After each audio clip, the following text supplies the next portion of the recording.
hotels are booked for how, what radius are you figuring? Fond du Lac, Fond du Lac, Madison. And they all jack the rates and made big bucks out of it. Yeah, some do, some don't. I know that there's a few in Hartford that haven't done anything. The Westfall Mansion, they didn't jack their rates at all. And they have people coming that are going to bring their own chef, and they're gonna use the facility and do those things. So They were talking on the radio about people renting out their houses. Do you guys have any idea how many houses in the county are being rented no, out? not unless you own Airbnb or something like that, then you can do that. There's really there's no idea of who's going to come, who's been here. Jason Day was in town on Monday. They'll all be coming in here and there along the way, and a ticket for Monday, Tuesday, and Wednesday is only $50. So you can come and see, because nobody's played it before. They've played it maybe in a practice round or something, but they haven't played it in these kinds of conditions. We're on the world stage. For June 8th and the shopping, do you need a ticket to go in shopping? No, not at all. Just free parking. Come on in. Shop around. You'll be able to get your merchandise So beforehand. what day of the week is that? Thursday, Friday, Saturday, Sunday, before the tournament. Practice. And then practice starts on the 12th. The tournament goes, U.S. Open always ends on Father's Day, so 12th through the 18th. Unless there's a tie, then we go to the 19th. But we don't want to talk about ties, because that means trying to find volunteers for the. So what's your job during the week? Haven't been assigned yet, but I probably have a pretty decent one. I thought they'd carry you. I'm in admissions, it's called. It's the group, and so far I'm working fan experience and concierge tent and media tent. So we'll see where we're at. So did they sell all their hospitality tents? Did they do okay? I'm not privy to that information, but They seem happy yeah, they seem very happy. with what they did. Yeah, they seem very happy that the course was closed since last October. Nobody's played on it, other than a few Nice, huh? media people here and there. So. I was at my dentist today, and he said he called twice to see if he could sponsor something. And Yeah, it's the big guys. that's, I don't want to tell him that. Yeah. Yeah, he's in the wrong. Yeah, the Rolexes and the Lexuses of the world are But the. just on the rental of houses, I put my house with one of the large brokers, and there was never a fight, and it's a nice house. I think a lot of the housing went towards Waukesha, and getting them closer to the major markets. And I understand that, because they need, if you're entertaining somebody all day at the golf course, you want to take them out to dinner and wine them and dine them. A year and a half, 2 years ago, I was thinking that would be a big windfall. There'd be people coming from the north. They'd drive through Hartford to get to Erin and then go back. Yeah. But with the parking structures the way it is, that too. farther away, They forced them. we're really advertising to the people who are staying in Hartford. So the 85 rooms that we have in Hartford for rent. But your comment, this is going to feed the community 360 Decades, days a year. for This is gonna decades. go on forever.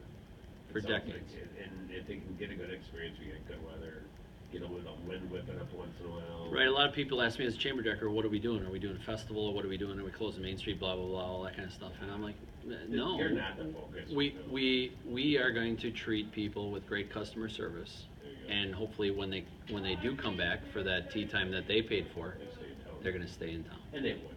and they're going to have a good Because time. then you could handle it. Who have you met, Scott, famous? Who have I met famous? I got to talk with Gorman Thomas for about 35 minutes the other day in the media tent. That was a lot of fun. Childhood idol. It was kind of fun to see him. But you meet people from. I played golf on Wednesday there with Toledo newspaper man and Washington D.C. TV personality. So there's people from all over the world that are excited about being here. Have you seen some of the local businesses either get creative with some of the things they're either offering, or does anybody have a special U.S. Open breakfast, or? Haven't seen anything like that. I know that there's a few John Daly cocktails out there at some of the local pubs. Not that Hartford is going to become the U.S. Open's 19th hole, but all of those things together, I think that there'll be a lot of creative ideas that will come out of it. The economic impact for the community? I mean, how is that going to help you? How is that going to help business growth? Well, anytime that you can bring those types of tourists into the community who have potential to maybe exceed some of the income levels of our community. They'll bring a lot of money in, and hopefully they'll leave a lot of it here, and then go back and make some more and come back again and come back to that. So it's a hard thing to say, Judy, about how much it's going to be, but it'll be consistent. It's not just a 7-day event. So when the TV cameras do Lambeau Field and the Green Bay Packers, they go and they focus on certain things during the break. Mm-hmm. What thing do you think they'll be taking a picture of in Hartford? 1 to 2 things. Well, obviously the Holy Hill is iconic. You can see it from the 18th fairway. There's a lot of things that the town of Erin itself is going to benefit from those things. The interesting part about this U.S. Open is if it does start raining, and I hope it doesn't, but if it does start raining, they can't go back to the 1964 championship at Erin Hills because it wasn't even around. So they have no filler to go back on a different championship. So they're going to fill with human interest stories from the community.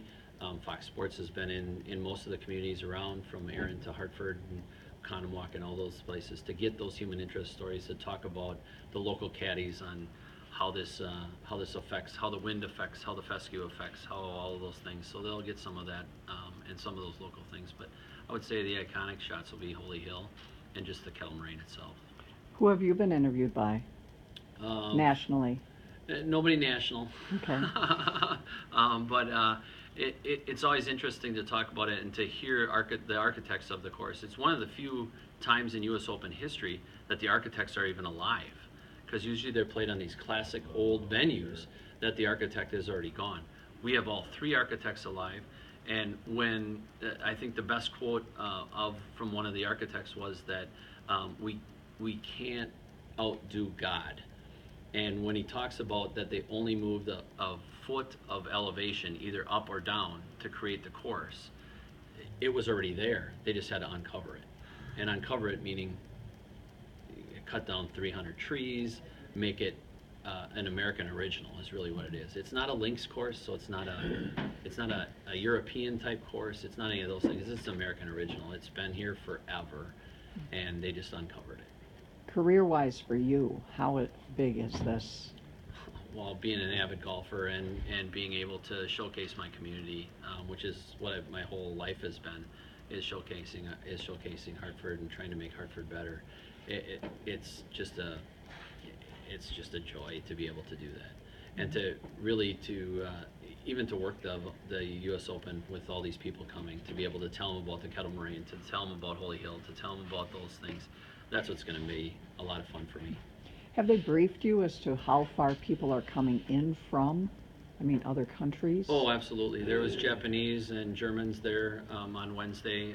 There's a young Japanese player, probably 16, 17 years old, who has already made it to the sectional, so he's in one of the qualifiers. So it could be a great human interest story that here an amateur makes the U.S. Open from a different country where he can actually qualify in his own country. So where in Japan you're going to be looking at U.S. Open type or Erin Hills type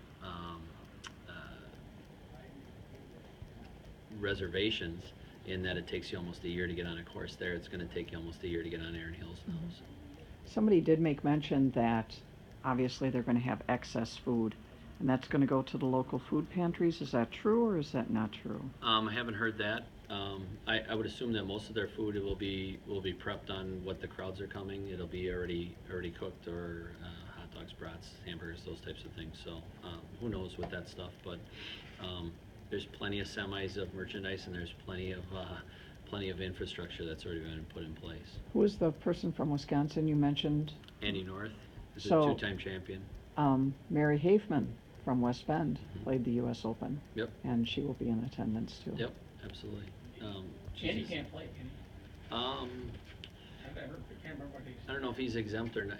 There's 60-some players that are exempt, and they're the ones that can practice right now until the others get into the Open. So.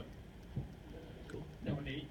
This will keep Erin Hills on the map, and in the future, maybe a senior Open or something like that too yet?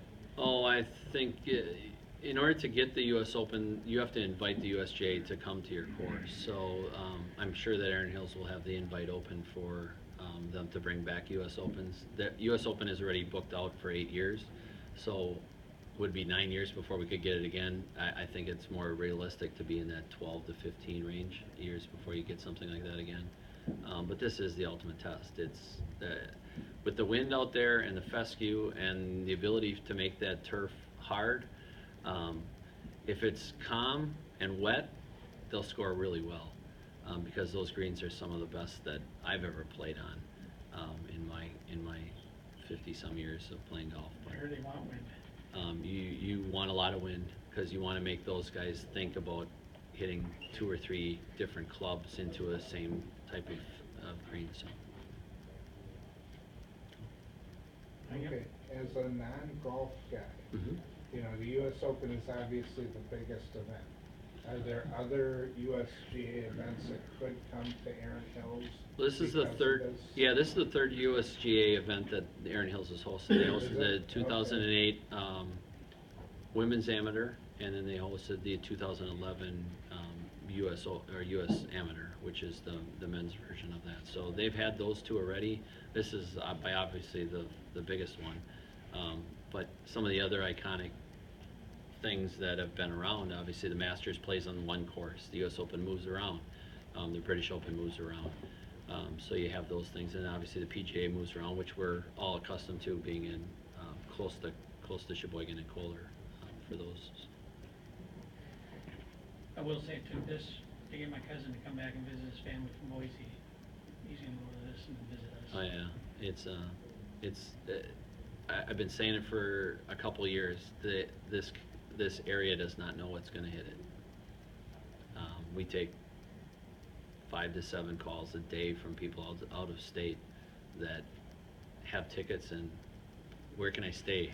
And I just kind of laugh a little bit, and then I said, if you don't have something already, you better start looking. And then they're like, how do you say that word again? I said, it's called Waukesha. So they can't say it.